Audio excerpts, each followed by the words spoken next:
Hello बच्चों, मूलानुपाती सूत्र या इम्पिरिकल फार्मूला को हम लोग इसके पहले वाले लेक्चर में पढ़े थे। आज बारी है आणविक सूत्र की, और आणविक सूत्र को ही अणु सूत्र भी कहते हैं। इसी को अणु सूत्र भी कहते हैं, अणु सूत्र, ठीक है। और अंग्रेजी में मॉलिक्यूलर फार्मूला। तो अणु सूत्र के बारे में देखो क्या लिखा है। अणु सूत्र किसी यौगिक में उपस्थित सभी परमाणुओं की वास्तविक संख्या को बताता है। अणु सूत्र किसी भी यौगिक में कितने परमाणु हैं और उनकी संख्या क्या है उसी को व्यक्त करता है। उदाहरण जैसे दिया हुआ है बेंजीन का अणु सूत्र, ग्लूकोज का अणु सूत्र, एथेनॉल का अणु सूत्र। तो इसमें हम देखेंगे कैसे अणु सूत्र लिखा जाएगा। बेंजीन का अणु सूत्र होता है C6H6। परिभाषा पे इसको देखो, किसी यौगिक में उपस्थित सभी परमाणुओं की वास्तविक संख्या को। तो बेंजीन अणु में परमाणु हैं कार्बन और हाइड्रोजन। कार्बन परमाणुओं की संख्या 6, हाइड्रोजन परमाणुओं की संख्या भी 6 है। तो कौन कौन से परमाणु हैं और उनकी संख्या क्या है, यही अणु सूत्र व्यक्त करता है।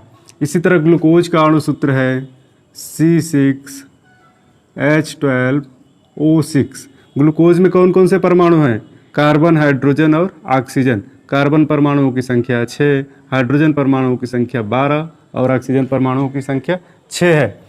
एथेनॉल का अणु सूत्र लिखता हूँ C2H5OH, यह है एथेनॉल।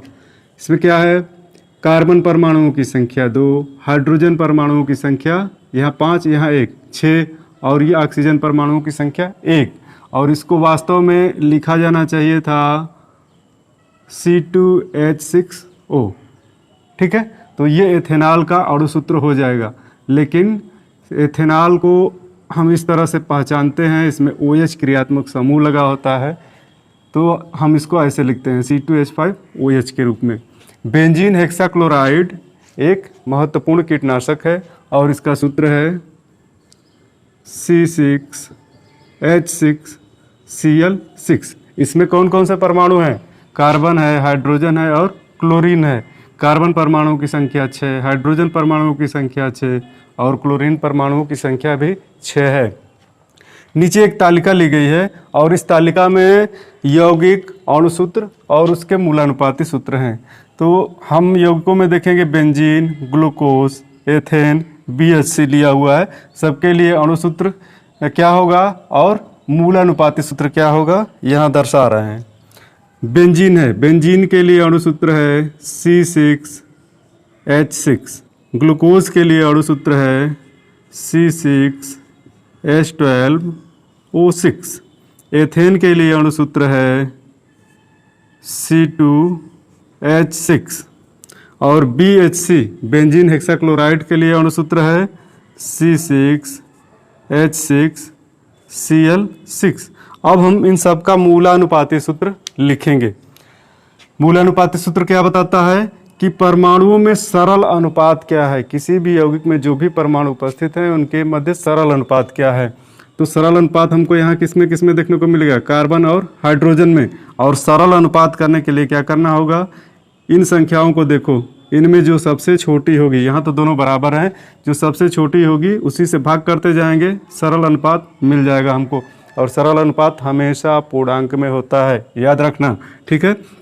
तो यहाँ 6 संख्या बराबर की संख्या है, इसमें हम क्या करेंगे, 6 से ही भाग करेंगे तो यह भी 1 हो जाएगा, यह भी 1 हो जाएगा, ठीक है।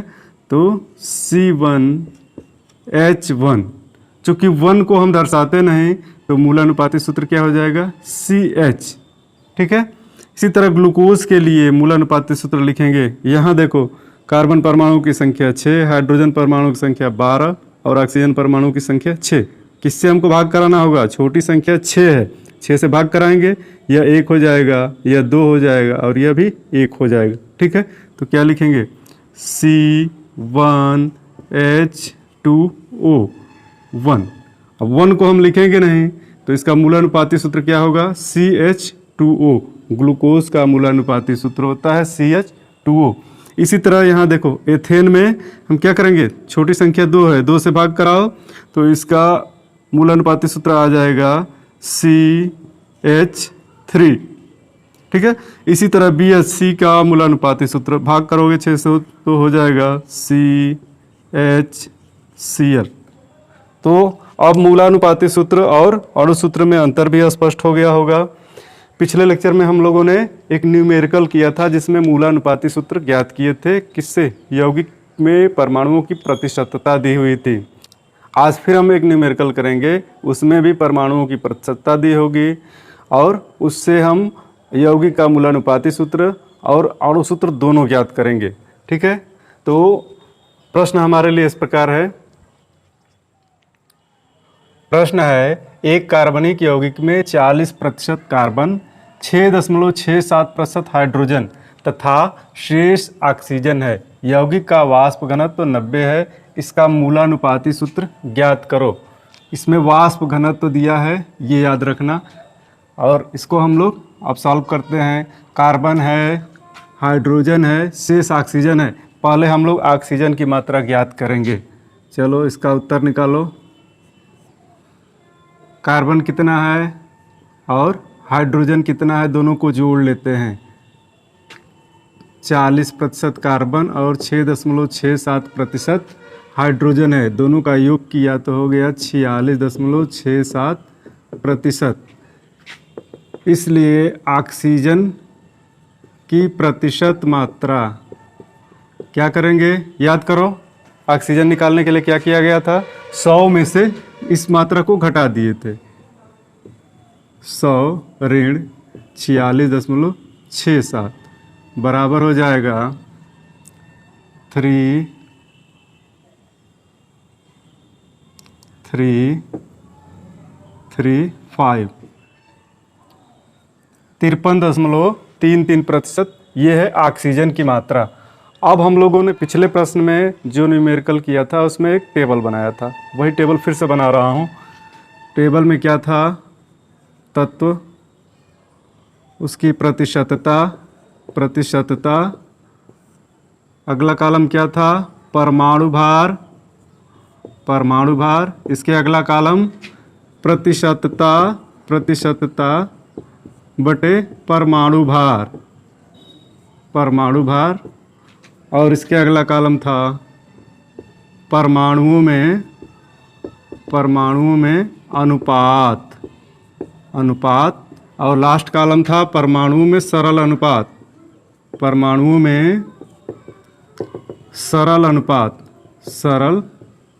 अनुपात। ठीक है, ये हमारी तालिका बन गई।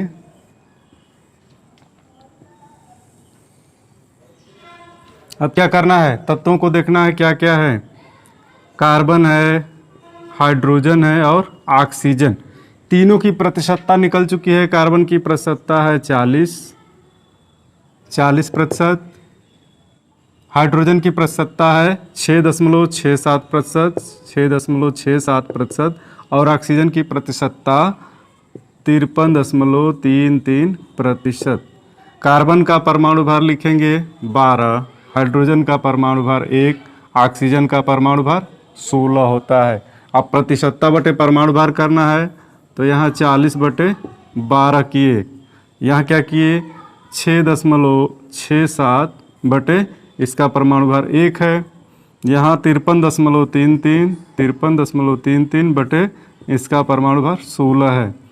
इसको भाग दो, ये वैल्यू आएगी 3.33, ये वैल्यू यूँ ही रहेगी 6.67, ये भी वैल्यू आएगी 3.33 की। अगला स्टेप क्या किए थे हम लोग, याद करो। परमाणुओं में अनुपात याद करने के लिए इसमें से जो सबसे छोटी वैल्यू है उससे सब में भाग कराए थे, तो सबसे छोटी 3.33 है, 2 जगह है, इसी से तीनों में भाग कराना है।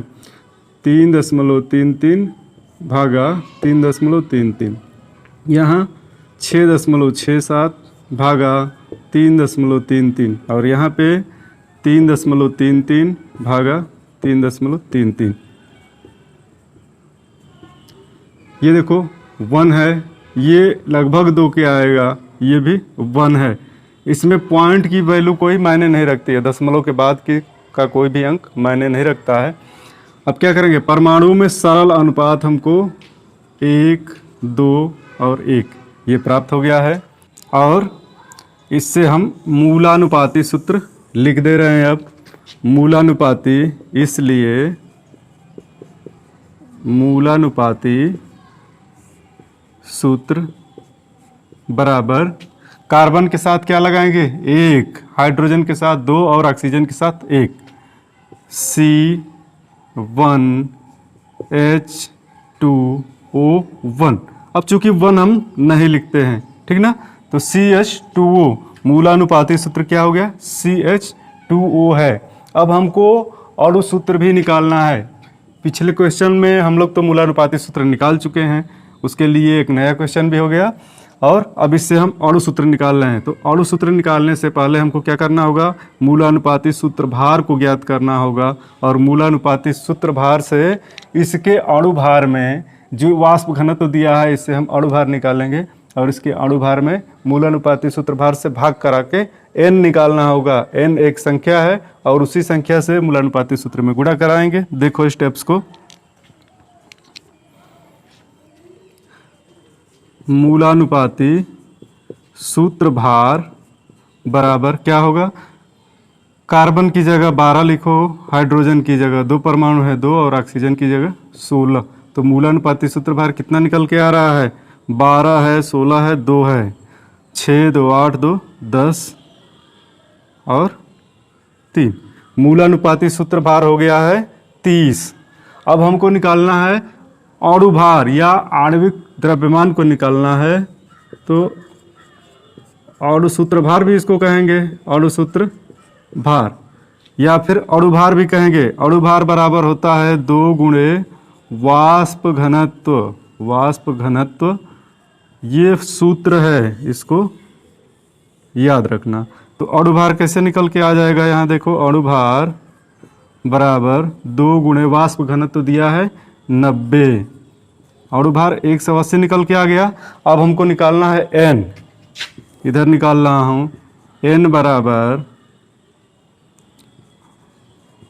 अणु भार बटे मूलानुपाती सूत्र भार। सूत्र भार अणु भार 180 और मूलानुपाती सूत्र भार 30 है, कट के कितना आ रहा है 6 के, n की संख्या हो गई 6, ठीक है। अब हमको क्या करना होगा, अणु सूत्र बराबर अणु सूत्र बराबर मूलानुपाती सूत्र, मूलानुपाती सूत्र गुणे n, और यह भी एक फार्मूला है। दोनों फार्मूला को याद रखोगे तुम लोग। तो अणु सूत्र यहाँ से निकल के आ जाएगा, अणु सूत्र बराबर मूलानुपाती सूत्र क्या निकाले हम लोग CH2O, CH2O और इसमें हम गुणा करेंगे n से जो 6 है, ठीक ना। तो अणु सूत्र क्या बन जाएगा C6H12O6, यानी कि यह क्या था, ग्लूकोज दिया था और इसी की प्रतिशतता इस प्रश्न में दिया था। इसी से हम लोगों को मूलानुपाती सूत्र और अणु सूत्र ज्ञात करना था। तो अणु सूत्र ये ज्ञात हो गया और मूलानुपाती सूत्र ये ज्ञात हो गया, ठीक है। मिलते हैं नेक्स्ट वीडियो में, थैंक यू।